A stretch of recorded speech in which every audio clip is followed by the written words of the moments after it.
Hi welcome to యోగ సూత్ర.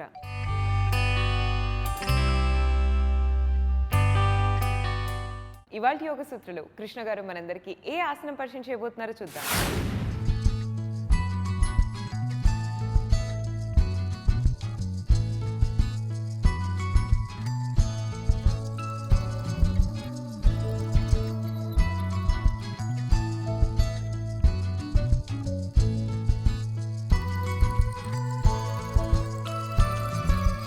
నమస్తే. ఈరోజు యోగా సూత్రాలో చేసే ఆసనం పేరు ఏకపాద కౌండిన్యాసనము. ఏకపాద కౌండిన్యాసనము ఒక ఆర్మ్ బ్యాలెన్స్ పాస్చర్. ఈ ఆసనం మనము ఇంతకుముందు చేసాము, అంటే దీనికి ప్రిపరేషన్ మనం ఇంతకుముందు చేసాము. ఈరోజు మనము దీంట్లో ఇంకొక స్టెప్ ముందుకు వెళ్తూ ఈ ఆసనాన్ని చేస్తున్నాము. ఈ ఆసనం చేయడానికి మనము బ్లాక్స్ని ఉపయోగించాలి. ఈ ఆసనంలో మనము మన హస్తాలపై మోచేతులపై బ్యాలెన్స్ చేస్తూ ఆసనం చేయబోతున్నాము. ఇది కష్టమైన ఆసనాలలో ఒకటి. ఈ ఆసనం చేయాలంటే మన చేతులు చాలా బలంగా దృఢంగా ఉండాలి. అలానే మన కాళ్ళల్లో ఫ్లెక్సిబిలిటీ అనేది ఉండాలి. టెక్నిక్ కూడా ఇక్కడ ఇంపార్టెంట్. అయితే ఈ ఆసనం చేసే ముందు కొద్దిగా వార్మప్ చేసి దాని తర్వాత ఆసనం చేస్తే బాగుంటుంది. ఈ ఆసనానికి చేసే ముందు మన కాళ్ళని బాగా వార్మప్ చేసుకోవాలి. అయితే ఈ విధంగా మనము కింద కూర్చుందాము. కింద కూర్చొని కాళ్ళ వేళ్ళని ఇలా పట్టుకుందాము. ఇలా కాళ్ళ వేళ్ళని పట్టుకొని కాళ్ళ వేళ్ళని ఈ విధంగా పైకి లేపండి. ఎలా అనిపిస్తుందో గమనించాలి. మోచేతిని బెండ్ చేస్తూ ఈ కాలు వెనకాల భాగంలో ఎలా అనిపిస్తుందో గమనిస్తూ ఉండాలి.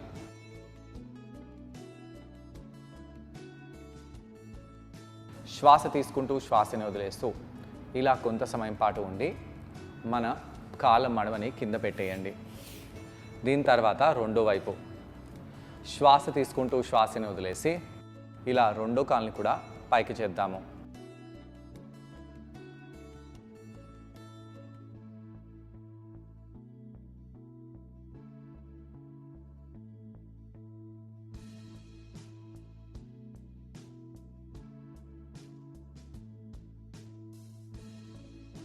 కాళ్ళ కింది భాగంలో ఎలా అనిపిస్తుందో గమనించండి. దాని తర్వాత పాదాలని కింద పెట్టేయాలి. ఇప్పుడు మనము డైరెక్ట్గా పైకి వచ్చేసి నిలబడాలి. ఇలా పైకి వచ్చేసి నిలబడి ఒక పాదాన్ని ముందుకు తీసుకొని వచ్చేసి పొట్ట కండరాలని లోపలికి బిగించి ఈ విధంగా కిందికి బెండ్ అవ్వాలి.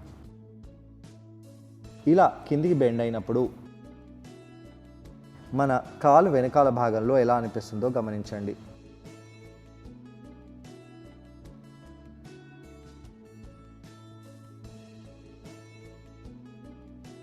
మన కుడి కాలు వెనకాల భాగంలో ఇక్కడ బాగా ఇంటెన్స్గా స్ట్రెచ్ పడుతుంది. ఈ పార్శ్వోత్తనాసనంలో హ్యామ్స్ట్రింగ్ కండరంపై ప్రభావం బాగా తెలిసి వస్తుంది.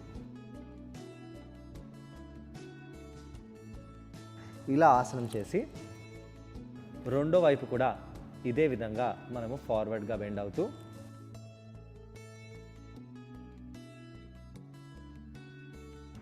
ఆసనాన్ని చేయాలి.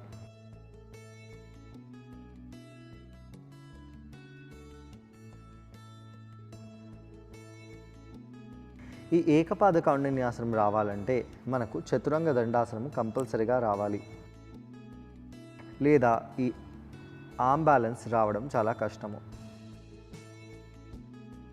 ఇలా ఉండి దీని తర్వాత మనము మన మోచేతులని మన వ్రిస్ట్ని కొద్దిగా వార్మప్ చేసుకోవాలి. Clock wise, anti clock wise. ఇలా క్లాక్ వైజ్గా, యాంటీ క్లాక్ వైజ్గా చేతులని బాగా వార్మప్ చేస్తూ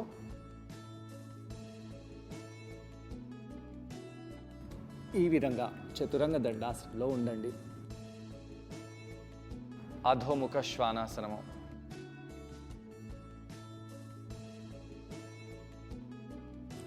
మళ్ళీ చతురంగ దండాసనము. ఊర్ధ్వముఖ శ్వానాసనము. అధోముఖ శ్వానాసనము. శ్వాస తీసుకుంటూ శ్వాసని వదిలేస్తూ ఇక్కడ అలానే ఉండాలి. ఇలా చేసి మనము ఒక పాదాన్ని ఇలా ముందుకు తీసుకొని వచ్చి పెట్టేయండి. ఇలా పెడుతూ ఈ చెక్క ముక్కలని ముఖ్యంగా ఈ ఎడమ బ్లాక్ని దగ్గరగా తెచ్చేసి ఇలా ఈ విధంగా బ్యాలెన్స్ చేయాలి. ఇక్కడ ఇలానే ఉండండి. అధోముఖ శ్వానాసనంలో వెళ్ళండి.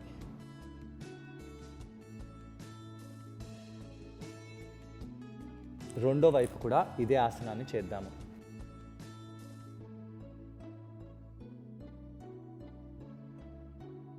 ఈ విధంగా చతురంగ దండాసనంలో ఒక చేతిని ఆపోజిట్ రిబ్ కేజ్ కింద పెట్టేసి వేరే చేతిని ఇలా తొడ కింద తెచ్చిపెట్టాలి.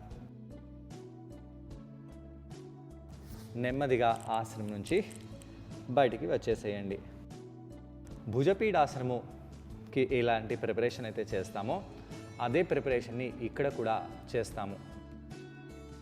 కొంత సమయం పాటు మీరు ఇక్కడ రిలాక్స్ అవుతూ దాని తర్వాత మళ్ళీ ఆసనాన్ని చేద్దాము. ఈ విధంగా భుజపీడాసనానికి కావలసిన ఈ మాలాసనం ప్రిపరేషన్ చేయాలి. ఈ ఆసనం కూడా మన ఏకపాద కౌండిన్యాసనానికి చాలా ఉపయోగపడుతుంది. ఇక్కడ ఇలానే ఉండండి.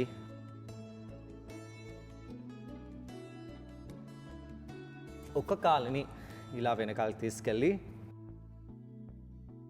ఈ మోచేతిని ఇలా పెడుతూ ఈ కాలుని ఇలా చేస్తూ పైకి రావాలి. ఈ విధంగా ఏకపాద కౌండిన్యాసనం చేస్తాము.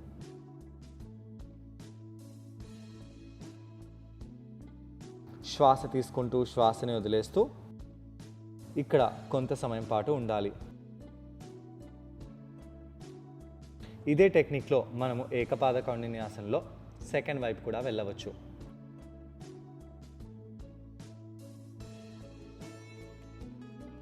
ఇలా ఎడమ పాదాన్ని పెడుతూ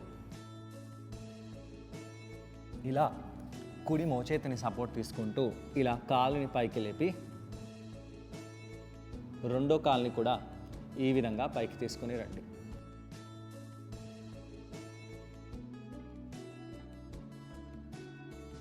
అయితే ఇది కంప్లీట్ ఏకపాద కౌండిన్యాసనము. ఈ ఏకపాద కౌండిన్యాసనానికి మీరు వచ్చే ముందు చాలా చాలా చాలా నెమ్మదిగా ఈ ఆసనాన్ని బ్రేక్ చేస్తూ ఆసనాలను చేయాలి. అయితే ఇంతకు ముందు మనము ఈ స్టేజ్కి వచ్చాము. ఈరోజు మనము ఈ స్టేజ్లో వెళ్దాము. కావాలంటే మోకాల్ని ఇలా అనండి. ఇలా అని ఆసనాన్ని చేయండి. ప్రతి ఒక్క వేరియేషన్ ప్రాక్టీస్ మీరు కనీసం ఓ నెల పాటు చేయాలి. అలా చేసినట్టయితే మీ వ్రిస్ట్ భాగాలు, చేతులలో ఉండే కండరాలు దృఢంగా బలంగా తయారవుతాయి. ప్రతిరోజు చేయాలా కాదండి. అడ్వాన్స్ పాస్చర్ మీరు ఫెస్టివల్స్లో ఎలాగైతే మనం స్పెషల్గా ప్రిపరేషన్స్ చేసుకుంటామో అలా వారానికి ఒకసారి స్పెషల్గా అడ్వాన్స్ పాస్చర్స్ చేయాలి. ప్రతిరోజు మీరు అడ్వాన్స్ పాస్చర్ చేస్తే ఆ అడ్వాన్స్ పాస్చర్ చేయడం వలన మన శరీరానికి హాని కలగవచ్చు. ఎలా? మన శరీరము యొక్క కొన్ని కండరాలు గాయాలవ్వచ్చు. వీటికి రెస్ట్ చాలా అవసరము. కాబట్టి మీరు ప్రతిరోజు అడ్వాన్స్ పాస్చర్ చేయకూడదు. రెండో వైపు కూడా ఈరోజు చేసే వర్షన్ని చేయవచ్చు. ఎలా? ఇలా ఉండి కాలుని ఇలా అంటూ మోకాల్ని పైకి లేపండి. ఈ విధంగా ఏకపాద కౌండిన్యాసనం మనము చేసి రిలాక్స్ అవుదాము. హ్యాండ్ బ్యాలెన్స్ ఆసనాలు చేసిన తర్వాత చేతులను ఇలా అనడము లేదా ఇలా ఇంటర్లాక్ చేసి పైకి కిందికి అనడము ఇవన్నీ చాలా ఇంపార్టెంట్. ఈ ఆసనాన్ని ట్రై చేయడానికి కృష్ణ గారితో పాటు నేను కూడా జాయిన్ అవబోతున్నాను. మరి మా ఇద్దరిని చూసి ఈ ఆసనాన్ని మీరు కూడా ట్రై చేయండి. నమస్తే. ఈరోజు యోగా సూత్రాలు చేసే ఆసనం పేరు ఏకపాద కౌండిన్యాసనము. ఈ ఏకపాద కౌండిన్యాసనము కౌండిన్య ఋషిపై ఇవ్వబడింది. ఈ యొక్క ఆసనంలో మనము చేతులపై బ్యాలెన్స్ చేస్తున్నాము. చేతులపై బ్యాలెన్స్ చేసినప్పుడు మనకు కాన్ఫిడెన్స్ అనేది పెరుగుతుంది. మన శరీరంలో బ్యాలెన్స్ అనేది పెరుగుతుంది. కోర్ స్ట్రెంగ్త్ అనేది పెరుగుతుంది. ఈ యొక్క ఆసనము కష్టమైన ఆసనాలలో ఒకటి. ఈ ఆసనంని మనము ఇంతకుముందు చేసాము, దీనికి ప్రిపరేషన్ చేసాము, దీంట్లో ఒక వేరియేషన్ని చేసాము. ఈరోజు మనము వేరే వేరియేషన్ని చేయబోతున్నాము. అయితే లాస్ట్ వేరియేషన్ని మీరు కరెక్ట్గా చేసినట్టయితే, కొన్ని నెలల పాటు ప్రాక్టీస్ చేస్తే ఈరోజు చేసే ఈ యొక్క వేరియేషన్ని చేయగలుగుతారు. ఇలా స్టెప్ బై స్టెప్ మీరు వెళ్తూ ఆసనం యొక్క అంతిమ స్టేజ్కి వెళ్ళగలుగుతారు.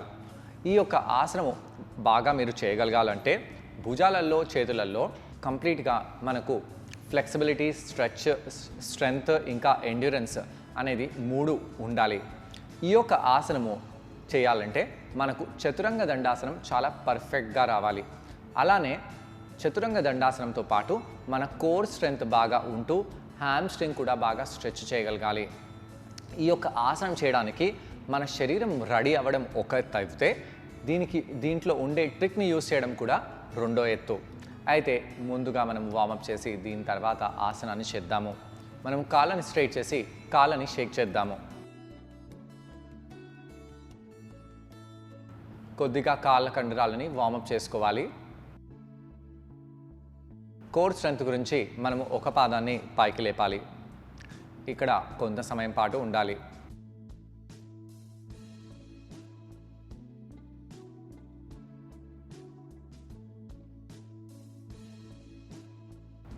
నెమ్మదిగా పాదాన్ని కింద పెట్టేయండి.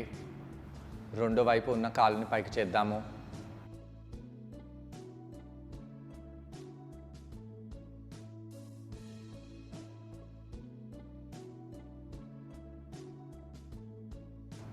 ఎలా అనిపిస్తుందో గమనించండి. కాలుని కింద పెట్టేసి మళ్ళీ రైట్ కాలుని పైకి లేపుదాము.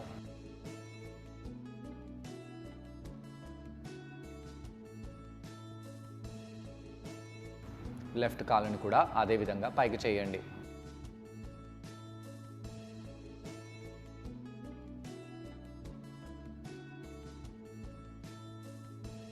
ఇలా కాలుని కింద పెట్టేసి మనము డైరెక్ట్గా పైకి వచ్చేసి నిలబడాలి. ఒక పాదాన్ని ముందుకు స్టెప్ చేయాలి. నడుములను పట్టుకొని తలని మోకాల వైపు తీసుకెళ్ళండి. పార్శ్వోత్తానాసనంలో వెళ్దాము.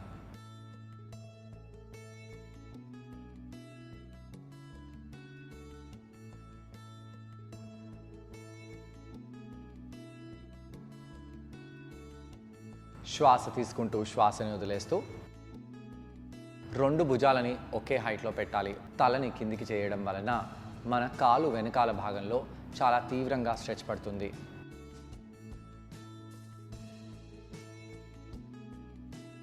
ఇక్కడ హ్యామ్స్ట్రింగ్ కండరం బాగా స్ట్రెచ్ అవుతుంది. ఈ యొక్క కండరం స్ట్రెచ్ అవ్వడము చాలా ఇంపార్టెంట్.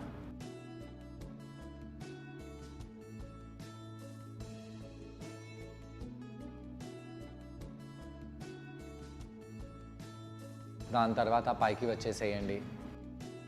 రెండో కాలుని ముందుకు తెచ్చేసి కాళ్ళని మార్చేసి ఇదే ఆసనాన్ని చేద్దాము.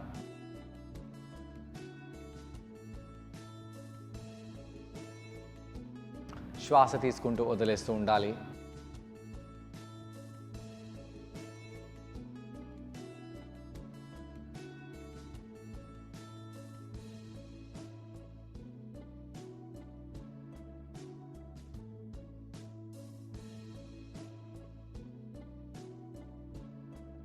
పొట్ట కండరాలను బిగిస్తూ ఇక్కడ కొంత సమయం పాటు ఉండండి.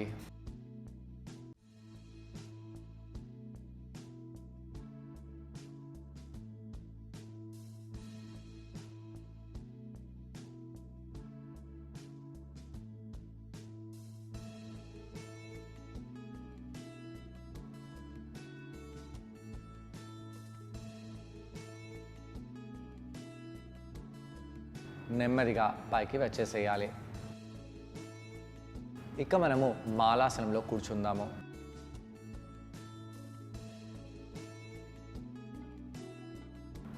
మాలాసనంలో కూర్చొని తొడకండరాలని స్ట్రెచ్ చేస్తూ అలానే భుజపీడాసనానికి మనము ప్రిపరేషన్ చేయాలి. బ్లాక్స్ని పాదం యొక్క వెనకాల భాగంలో పెట్టండి. అలా పెట్టేసి హస్తాలని మనము బ్లాక్స్పై పెట్టేసేయాలి. హస్తాలని మనము బ్లాక్స్పై పెట్టేసి ఈ విధంగా భుజపీడాసనానికి ప్రిపరేషన్ చేయండి. తలని ముందుకు పెట్టి చూడండి. శ్వాస తీసుకుంటూ శ్వాసని వదిలేస్తూ ఇక్కడ ఎలా అనిపిస్తుందో గమనించాలి. కొంత సమయం పాటు ఇక్కడ అలానే ఉండండి.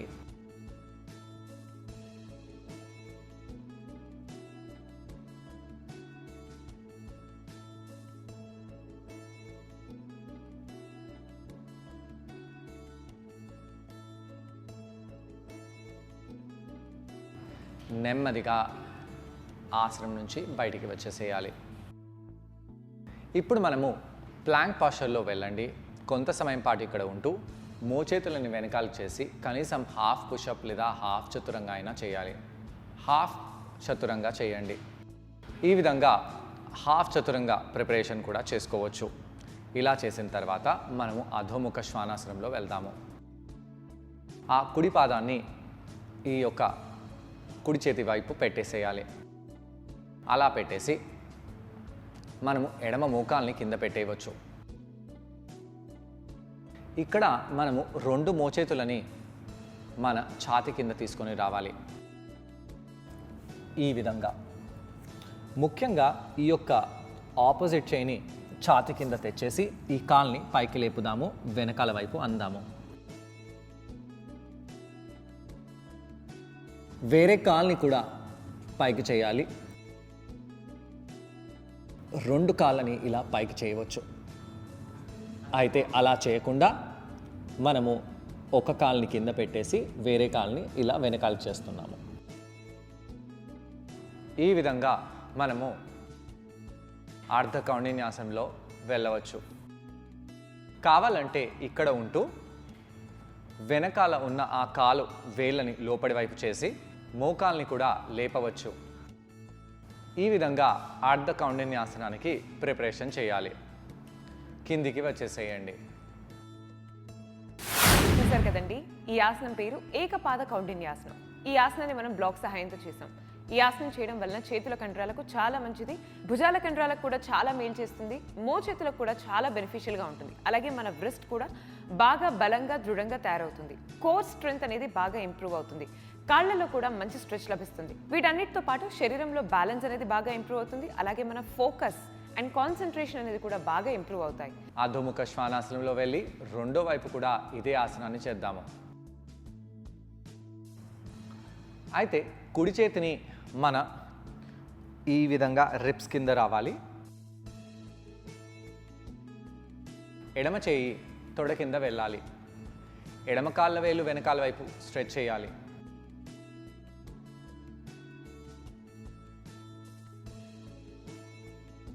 ఈ విధంగా రెండో వైపు కూడా ప్రిపరేషన్ చేయండి. ఇలా చేస్తూ చేస్తూ ఒకరోజు మీరు ఈ విధంగా 2 కాళ్ళని పైకి చేసి ఆసనాన్ని చేయగలుగుతారు. నెమ్మదిగా వెళ్ళి మనము రిలాక్స్ అయిపోవాలి.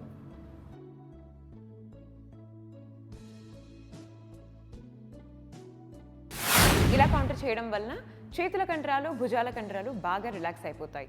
మరి వాళ్ళ యోగ సూత్రాలు కృష్ణ గారిని మనం అడగబోయే ప్రశ్న ఏంటంటే, ఈ ఆసనం చేసేటప్పుడు మనం అందరం ఎటువంటి జాగ్రత్తలు పాటించాలి? ఈ ప్రశ్నకు సమాధానం కృష్ణ గారిని అడిగి తెలుసుకుందాం. ఈ ఆసనం చేసేటప్పుడు ఎలాంటి జాగ్రత్తలు తీసుకోవాలి? ఈ ఆసనం చేసేటప్పుడు మన వ్రిస్ట్ భాగము గాయం అవ్వకుండా చూసుకోవాలి. వ్రిస్ట్ భాగము స్ట్రాంగ్గా ఉండేలాగా చూస్తూ మనము ఆసనం చేసినట్టయితే మంచిది.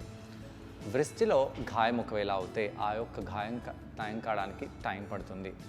శరీర కింది భాగము లావుగా ఉన్న వాళ్ళు కూడా ఈ ఆసనం చేయడానికి చాలా కష్టపడతారు.